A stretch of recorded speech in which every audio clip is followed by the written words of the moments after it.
Bienvenue sur collaborationsoft.com, le podcast qui donne aux leaders d'équipe des tactiques concrètes pour surmonter la résistance au changement. Moi, c'est Pierre Cyril, mais tu peux m'appeler PC. Aujourd'hui, on va parler de flow metric.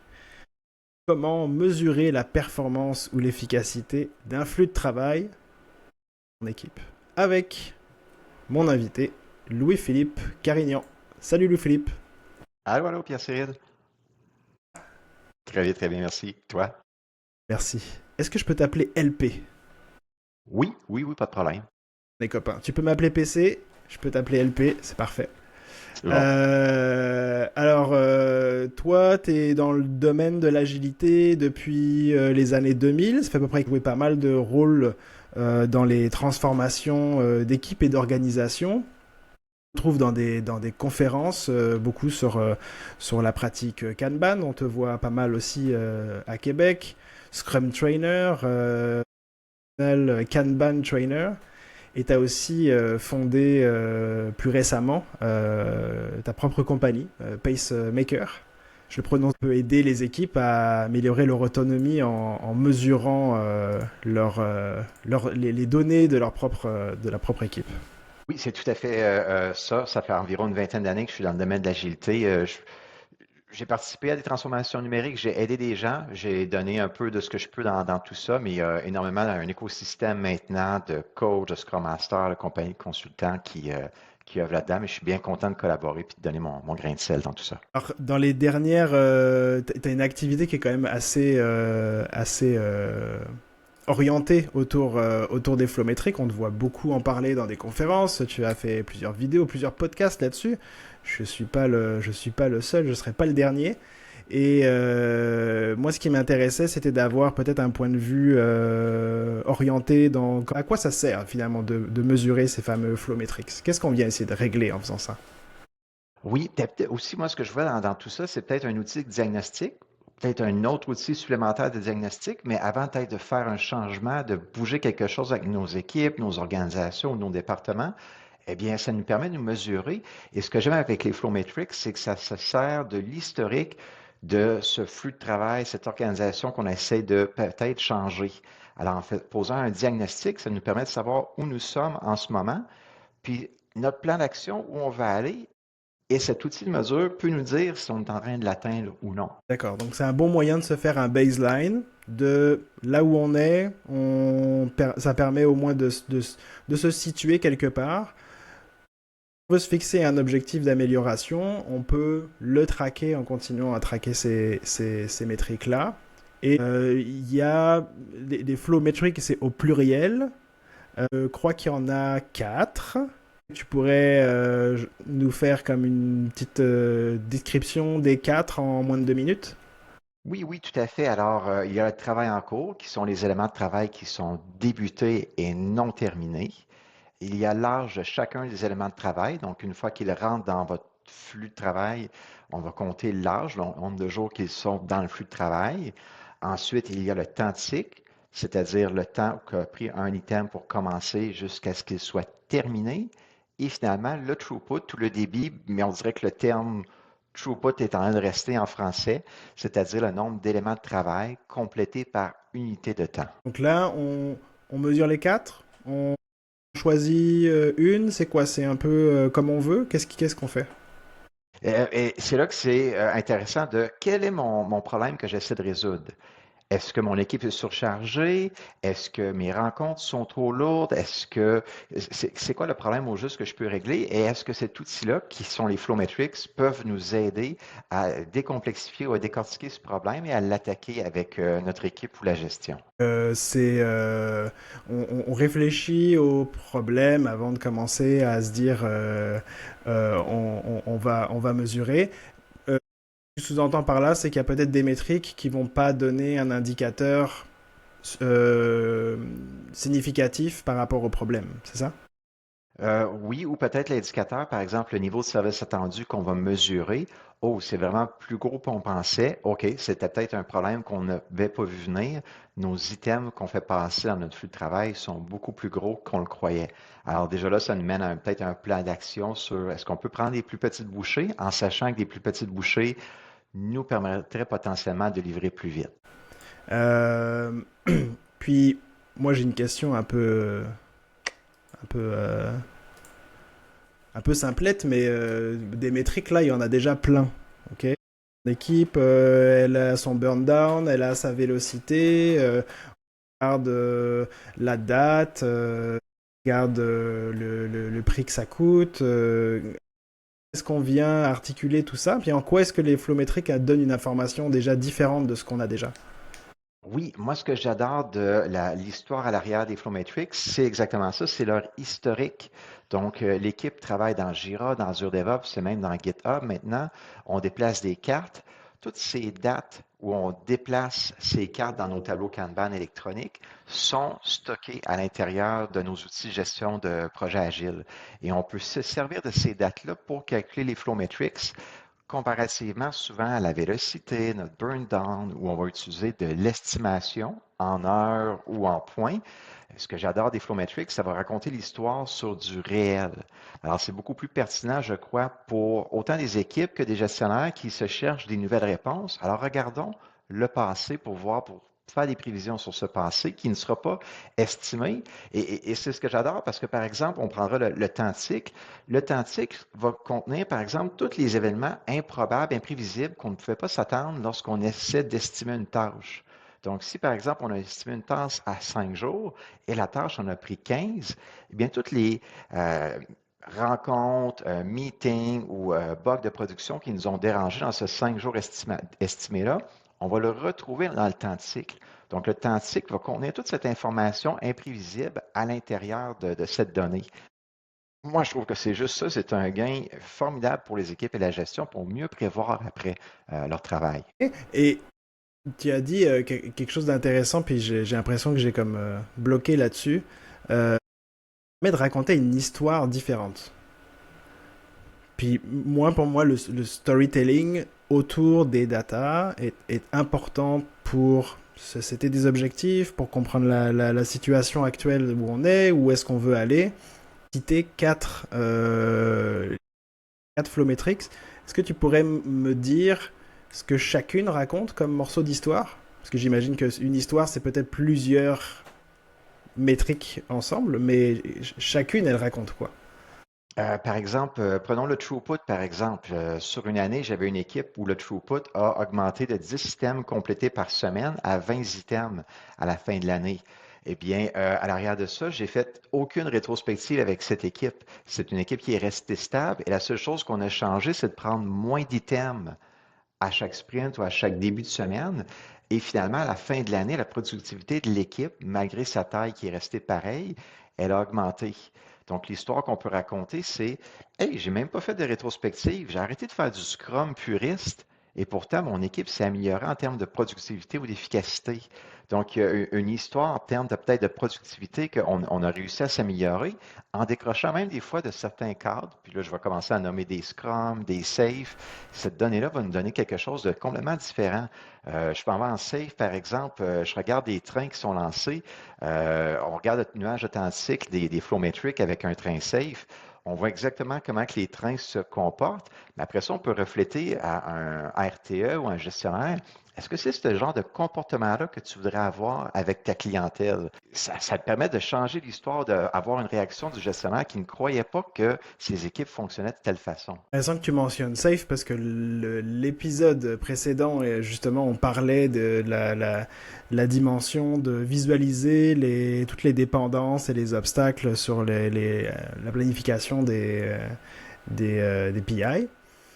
Fait métrique là-dedans pour le safe, qu'est-ce qu'on regarderait plus comme métrique par exemple, laquelle raconterait une histoire qui permettrait de jauger si notre train est efficace. Bien, il y a sûrement, j'imagine, à un niveau plus haut, je ne suis pas un expert safe et ce serait le fun d'avoir la conversation à trois avec un expert safe il y a comme la couche à plus haut niveau, je pense, je vais les appeler les épopées ou les features. Eh bien, à quelle vitesse vont-ils eux-mêmes, à quelle vitesse sont-ils livrés? Et par exemple, dans l'année où est-ce qu'on pourrait suivre cette livraison de valeur de mon train safe, est-ce que mon throughput est en train d'augmenter? Est-ce que la taille de ces systèmes-là est en train de diminuer ou de grossir? Puis si, par exemple, le throughput est en train de diminuer sur une année, mais que les systèmes sont restés les mêmes, bien là, on peut peut-être se poser la question, hey, on fait des rétrospectives safe avec 60, 100 personnes, c'est des salaires, mais on livre moins. Tandis que présentement, est-ce qu'on veut utiliser en save des pointages encore? On va standardiser le pointage. Flowmetric va tout tasser ça, puis va juste regarder le comportement des gens. Là, je fais une petite parenthèse sur l'élection 2016, puis c'est un petit scoop sur ma présentation que je vais donner à Montréal et à Québec. Juste de la façon qu'en 2016, on prévoyait l'élection présidentielle entre Donald Trump et Mme Clinton de l'autre côté. Tous les sondages donnaient Mme Clinton favorite, et pourtant, c'est pas l'histoire qui s'est passée. Mais si on regarde ce que les gens tapaient dans Google chez eux le soir, c'était toujours Trump versus quelqu'un d'autre. Donc, ils comparaient toujours leur choix préféré avec un autre candidat. Donc, ce que les gens disent en estimation et ce que les gens font devant leur écran peut être deux histoires différentes. Alors, les flowmetrics vont beaucoup plus s'asseoir sur ce que les gens font réellement au lieu de dire oui, oui, c'est un 5 points, mais finalement, c'est pas ce qui se passe. Donc là, maintenant, je comprends le lien que tu fais avec les dates, parce que les estimations, en tout cas, moi, la manière dont j'ai assisté plusieurs fois à des séances d'estimation, c'est qu'on utilise les points, donc les story points. J'ai rarement assisté à des heures, mais je sais que ça existe, pour planifier dans le temps. Est-ce qu'on va être capable de terminer quelque chose? La difficulté là-dedans, c'est que c'est une métrique qui est par défaut, qui est inventée, donc qui est imaginaire. Hein. C'est une échelle qui se veut relative, donc on ne peut pas prédire si elle va vraiment se passer, mais on met des dates là-dessus. Okay, on prend un énorme risque. Là, ce que tu amènes, c'est de dire qu'en utilisant une donnée tangible sur ce que les gens font plutôt que pensent, on serait amené à avoir des dates plus précises. Est-ce que tu as des exemples de place de ces flow métriques-là pour de la livraison de projet? Pour de la livraison de projet, j'ai des exemples, mais plus des diagnostics que des success stories ou des histoires à succès. C'est souvent, oh, OK, les gens réalisent qu'avec les flow metrics, ce qu'ils pensaient livrer, finalement, ça n'arrivera pas. Alors, c'est plus de se rendre compte que on pourrait commencer maintenant à se dire la vérité en regardant notre historique et non pas de continuer à pelleter des nuages ou à se raconter des histoires et plutôt affronter la réalité. Une fois qu'on a ce diagnostic, est-ce qu'on peut un peu plus changer notre façon de faire au lieu de toujours en prendre trop? Fait que, par exemple, ça pourrait être quelque chose qui arrive, on découvre que notre throughput, c'est de compléter un projet par mois.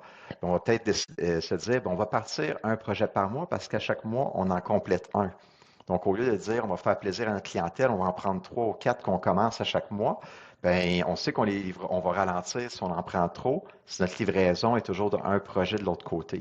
Alors, est-ce qu'on est capable de maintenant, une fois qu'on a ce diagnostic, de cadencer un peu l'entrée d'un projet quand je sais qu'il y en a un qui sort à chaque mois et d'avoir du flow dans notre bureau de projet? As-tu des résistances à mettre ça en place parce que tu changes un ordre établi, on sait déjà comment on fait, on pointe, on date, et puis la timeline est faite. Là, tu changes, puis tu dis on va utiliser les flow métriques. Les gens, ils t'ont dit vas-y, c'est pas de problème? Ou c'était plus difficile que ça? Des fois, oui, des fois, ben, c'est un merci, c'est intéressant. On va continuer, puis on va continuer à garder un peu un œil sur ce que Pacemaker ou les Flowmetrics donnent. D'autres fois, c'est OK, on achète le système, on achète la pensée, on va ralentir. J'ai un client vraiment, OK, on prenait beaucoup trop d'épopées par PI, je sais pas comment on appelle ça, train de livraison en safe. Bon, on en prend beaucoup trop, OK, puis on est en train de réaliser qu'on devrait en prendre moins. Bon, on va en prendre moins, puis après deux trains, on voyait que les forecasts de Monte Carlo des Flowmetrics concordaient avec la bouchée qu'ils avaient pris. Donc, commencer à réaliser la valeur de j'en prends moins, je suis moins essoufflé parce que je cours moins après plein de choses, et ça me permet de garder un focus aussi sur le travail que je promets d'une certaine façon à ma clientèle. Et pour revenir tantôt, je voulais le dire là avant que je l'oublie. Aussi, ce qui est le fun avec les Flow Metrics, c'est lorsque je parle avec ma clientèle, mon product owner, mon PO, peu importe, je vais leur parler en jours. Je n'en parlerai plus en 50 points ou 20 points. Donc, j'ai plus cette conversation-là d'une heure de, ben, 3 points, c'est une semaine de travail. Je lui parle en jours. Mon client, il aime ça. Je parle son langage à lui. Ça, Moi, je serais tellement curieux qu'un expert safe de mesurer l'âge des items dans un train safe. Euh, Si on mettrait après ça un montant de dollars sur chaque jour qu'un item est dans mon train, par exemple, je vais dire, je sais pas, 1000 ou 2000 dollars à chaque jour qu'un épopée est dans mon train safe, eh bien, ça fait peut-être beaucoup, beaucoup de dollars si on se rend compte que mon train de livraison a peut-être 3000, 4000 jours d'actifs. C'est énormément d'investissement. Je trouve que ça bonifie notre conversation aussi dans nos équipes avec la gestion de on investit peut-être sur trop de choses en même temps. Cette conversation monétaire aussi, elle est très absente, je trouve, dans le domaine agile. Elle ne devrait pas. Le volet monétaire, il est très facile à avoir avec les flow metrics. Avec les points, OK, oui, on peut faire des conversions puis dire un point, ça vaut tant de dollars, mais c'est pas la même chose que parler de l'âge. j'ai l'impression qu'on parle de Air Miles là. C'est- Tout à Tu fait. sais jamais vraiment combien ça te convertit en dollars, puis tu te fais toujours fourrer à la fin. Bref, on parlait des histoires. Tu viens de sortir le aging, donc l'âge des éléments. Ça compte quoi ça? L'âge des éléments. Moi, je trouve que c'est un métrique ou un indicateur formidable parce que on chronomètre le temps que l'item a commencé jusqu'à aujourd'hui et on se sert du niveau de service attendu qui est le délai de livraison le plus souvent capturé dans l'historique de cette équipe-là. Donc, si par exemple l'équipe livre historiquement 12 jours, en 12 jours ou moins ces items, eh bien, ça nous permet de savoir que l'âge d'un item, lorsqu'il est en cours, plus il est en train de vieillir et plus il approche de son 12 jours, de son niveau de service attendu. Moi, en tant que Scrum Master, gestionnaire, directeur ou membre de l'équipe, je devrais peut-être m'activer un peu plus parce que je suis en train de frôler cette promesse que j'ai donnée envers mon client que je pourrais lui livrer en 12 jours, puisqu'historiquement, on pouvait le faire. C'est pas la métrique seule. La métrique seule renseigne finalement actuel de l'item à l'endroit où il est dans le flux de travail, mais on le compare avec, là tu disais le niveau de service attendu. Est-ce qu'on peut utiliser le cycle time pour le comparer? Parce que tout le monde Ben, n'a pas de niveau de service attendu non plus. ben le cycle time et le niveau de service attendu, c'est un peu comme les deux cousins. Tout faire les percentiles de tes cycle time va te donner ton niveau de service attendu. Donc, c'est un peu comme c'est un percentile, le niveau de service attendu. C'est une stat, une forecast qui permet d'aider l'équipe à savoir si on va arriver sur la livraison d'un item. Fait que oui, l'âge, on peut le comparer à ce niveau de service attendu-là, mais on peut s'en servir juste comme métrique seule. Par exemple, si ça fait 8 jours qu'un item est dans une colonne, bien, est-ce que c'est normal que ça fait 8 jours qu'il soit dans cette colonne-là, tandis que les autres items passaient souvent cette colonne en 2 jours? Alors, en tant que Scrum Master, ou coach agile ou coordonnateur, suivre l'âge des items par colonne en me préparant avant ma mail quotidienne, ça me permet de voir que, oh, j'ai certaines différences ici, des items qui n'ont pas bougé. J'ai peut-être des nouvelles questions à poser pendant ma mail quotidienne, à focuser sur le travail. Et là encore, c'est ça qui est génial, c'est que pendant ma mêlée quotidienne, je pourrais juste parler des éléments de travail qui sont à risque autour de l'âge. Ce qui me permet de dire que si j'ai une équipe, par exemple, de 15-20 personnes, bien, je viens briser un dôme de l'agilité qui dit qu'une équipe doit être plus petite que 9 personnes, je crois. Eh bien, je pourrais en avoir 15-20, mais mes mêlées quotidiennes iront vite quand même parce qu'on va juste parler des items qui sont problématiques en termes d'âge. J'imagine que donc ça c'est une manière de pouvoir finalement s'assurer qu'on rentre toujours dans un temps de cycle, donc un temps qu'on a mesuré entre le début et la fin de travail. 10 jours. Ça prend 10 jours à faire. Si ça fait déjà 5 jours qu'on a commencé à travailler dessus, mi-chemin, mais on est à 5 jours, mais il ne s'est pas passé grand-chose. Donc on commence déjà un petit peu à allumer des flags. Mais ce que t'amènes aussi là-dedans, c'est ça permet de faciliter une discussion, une prise de décision, par exemple le matin en daily ou dans la synchronisation quotidienne de l'équipe, sur quoi on devrait avoir les yeux maintenant parce que il y a quelque chose qui commence à flasher en rouge. Oui, et moi, je le partage souvent parce que au début, j'échouais, j'en parlais comme si je faisais la police. Maintenant, je le partage que j'ai une préoccupation, un peu comme tu viens de le verbaliser, qu'il y a une préoccupation envers cet item-là.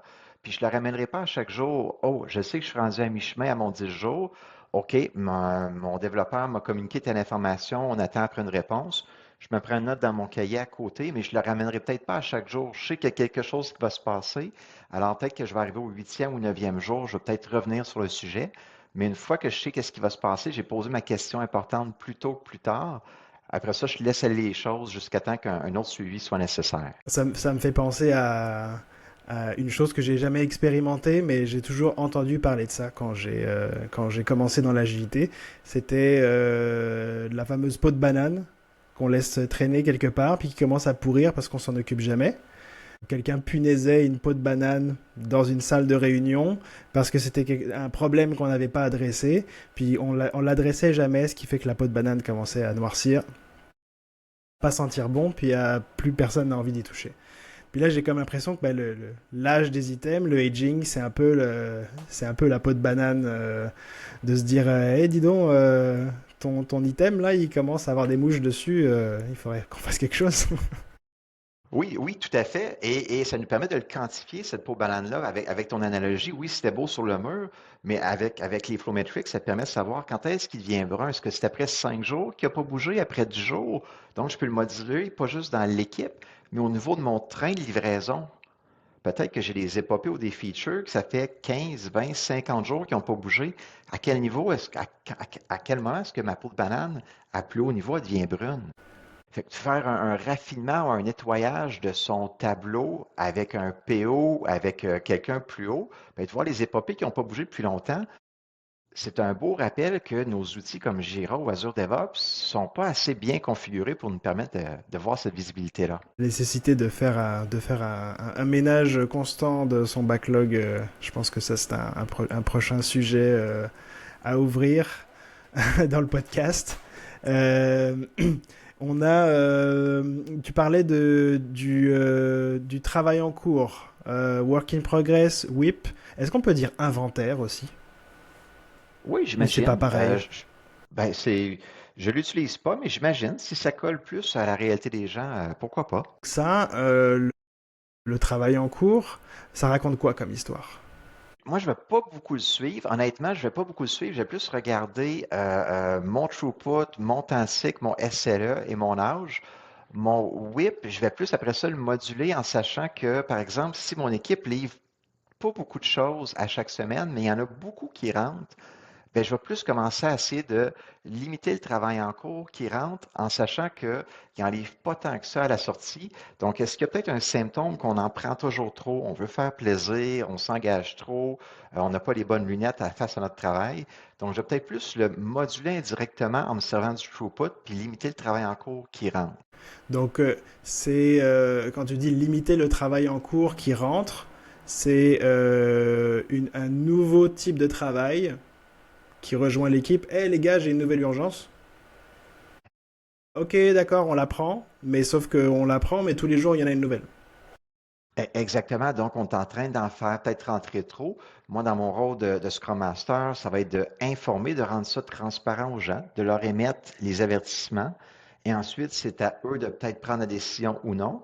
Mais s'ils prennent la décision de le faire rentrer, il y a des bonnes chances que mon temps de cycle va commencer à augmenter. Parce que plus qu'on prend des systèmes en même temps, je travaille sur tellement de choses, les choses vont commencer à glisser, mes temps de cycle vont monter.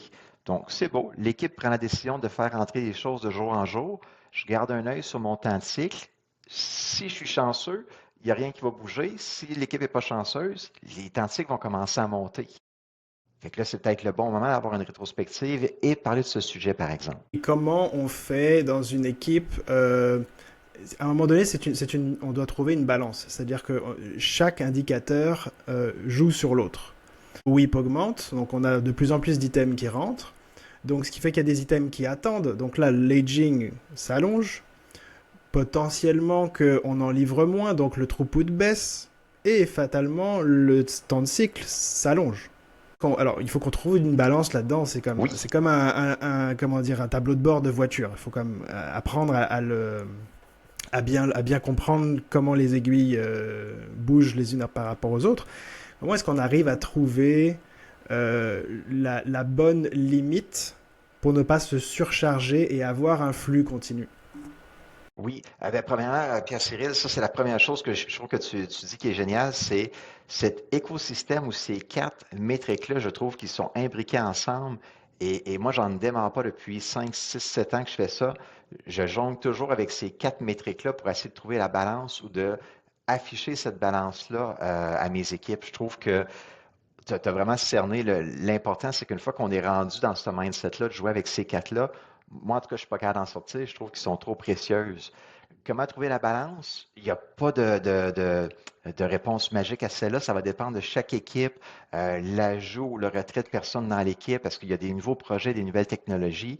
Il y a trop de contextes différents pour donner une réponse magique qui s'applique à toutes les situations. Et puis ma question n'était pas nécessairement sur, je l'ai mal posée, elle n'était pas nécessairement sur la solution, parce que évidemment il y a 1000 solutions à 1000 problèmes, mais c'était plus comment est-ce comment est-ce qu'on fait le diagnostic pour trouver finalement l'élément qui est problématique de notre côté. Donc si on se dit on est surchargé de travail, ça peut arriver. Est-ce qu'on opère ce diagnostic-là? Par quoi est-ce qu'on commence? Par exemple, moi, je vais souvent regarder mon temps de cycle avec le niveau de service attendu. Supposons que j'ai un niveau de service attendu de 20 jours ou moins. Première chose, je vais peut-être me retourner vers mon PO ou mon team lead ou un tech lead, peu importe la couche gestion autour. Est-ce que vous êtes satisfait? Est-ce que ça vous dérange, ce niveau de service attendu que c'est livré en 20 jours? Oui, on est correct avec ça. OK. Bon, ben, c'est peut-être pas un angle d'attaque qui va être important. Le throughput est de un item par semaine. Comment vous aimez ça? Ah, on pourrait en livrer plus. L'équipe se plaint elle a rien à faire. Ah, OK. Fait que peut-être qu'on pourrait d'abord activer à améliorer le throughput. Comment qu'on fait ça? Notre limite web, est-ce qu'elle est trop élevée à l'entrée ou trop basse? C'est peut-être pour ça que le throughput est si bas. On se protège, on est en mode défensif parce que là, 6 mois, on a été chaudé dans l'équipe pour une raison X. Donc, c'est vraiment de prendre chaque métrique, d'avoir des conversations avec les joueurs clés, puis de voir si on agit ou non sur chacune d'elles. Si on a effectivement, j'aime bien cet angle-là où on va aller, la métrique raconte quelque chose, mais elle raconte pas nécessairement la bonne histoire pour le bon bobo. Elle peut raconter plein d'histoires, mais c'est pas nécessairement celle-là qu'on veut écouter.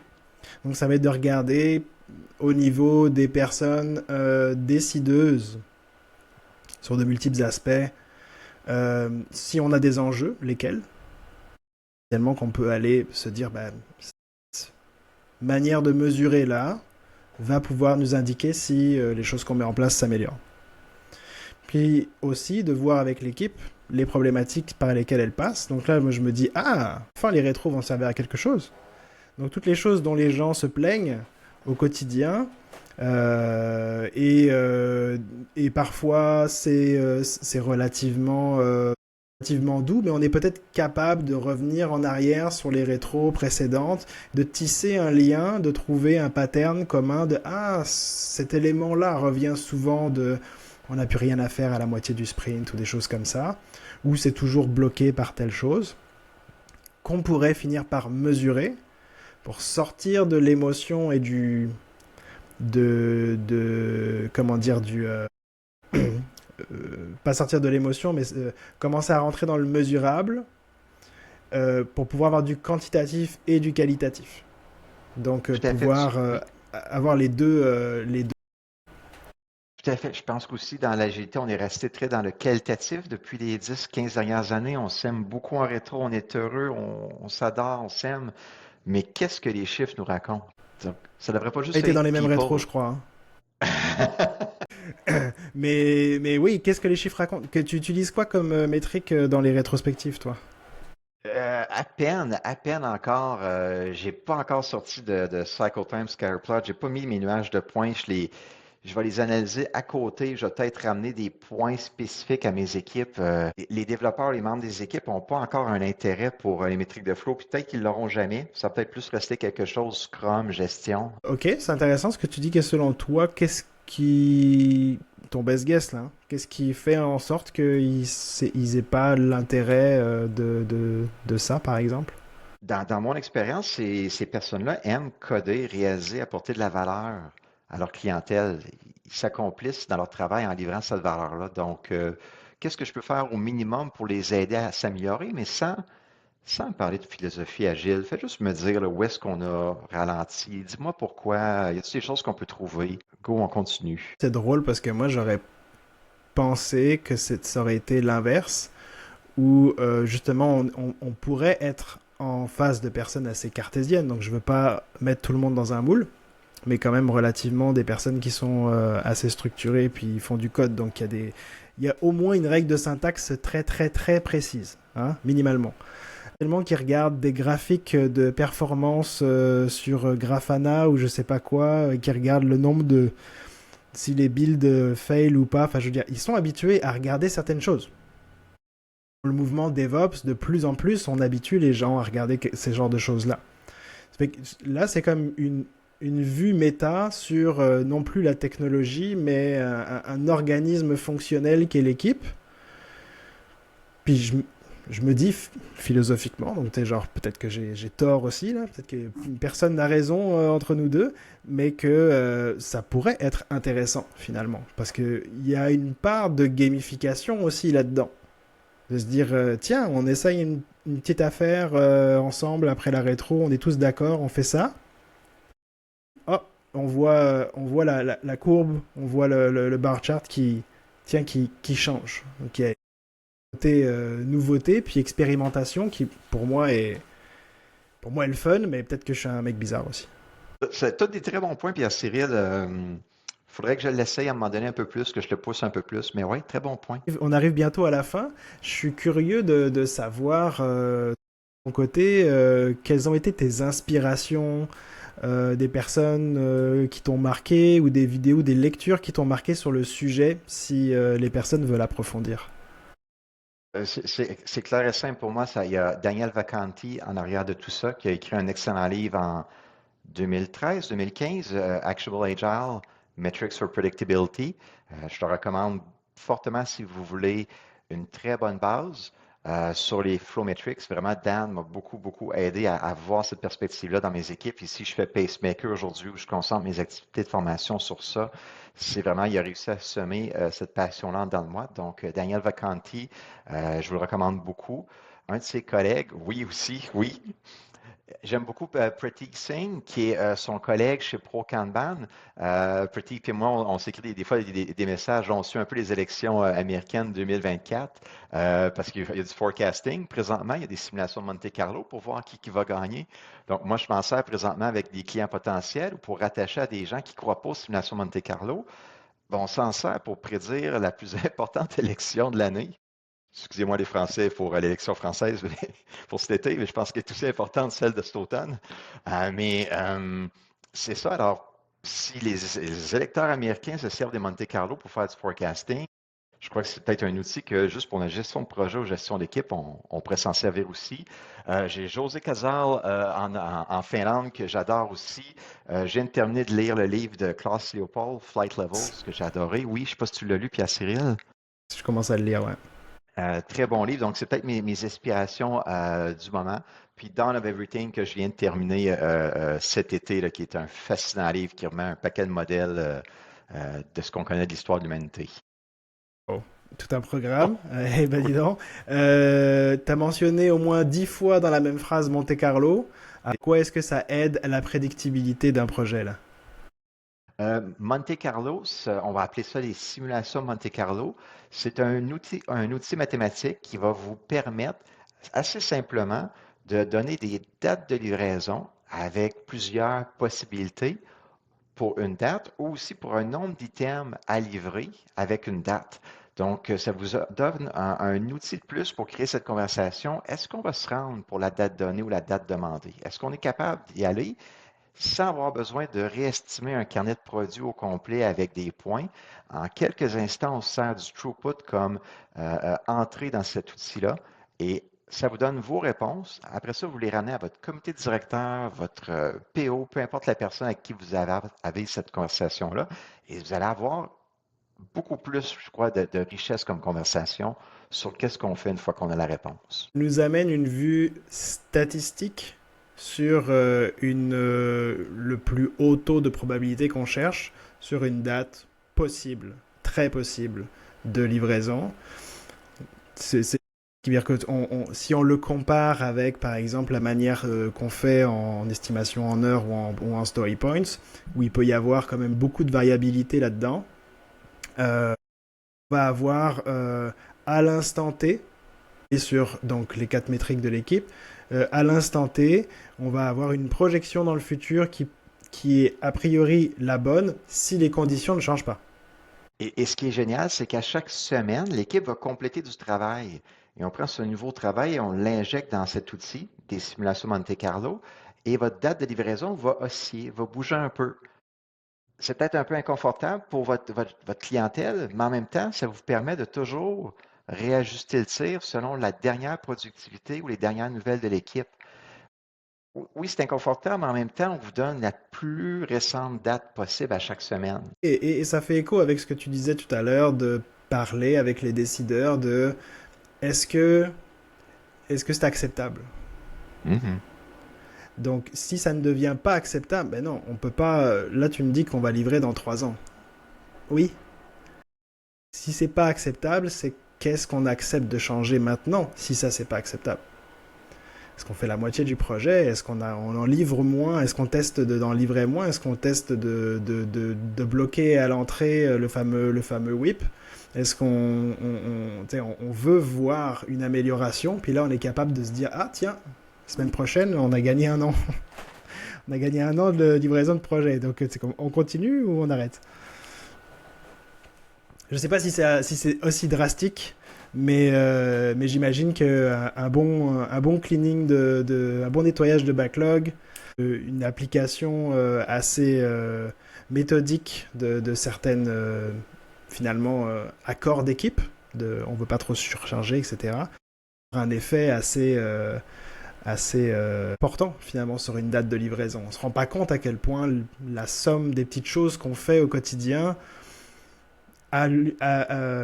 comment dire, allonge le délai de livraison de manière significative. Tout à fait, oui. Ça m'a fait super plaisir de t'avoir. J'espère que vous allez avoir l'occasion d'aller à l'Agile Tour, Agile Québec aussi, pour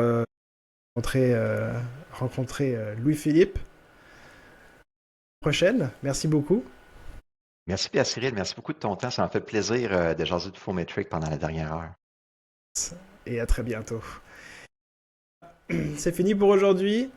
Pour toi qui nous écoutes, si tu as des questions pour Louis-Philippe ou une expérience différente de l'utilisation des Flowmetric, n'hésite pas à ajouter un petit commentaire. On y répondra avec plaisir. Et en attendant le prochain épisode, tu peux aller sur collaborationsoft.com pour aller retrouver les tactiques concrètes qu'on a sorties dans cet épisode avec Louis-Philippe et surmonter la résistance au changement. Changez vos métriques, changez vos manières de faire. On est avec vous. Des bisous.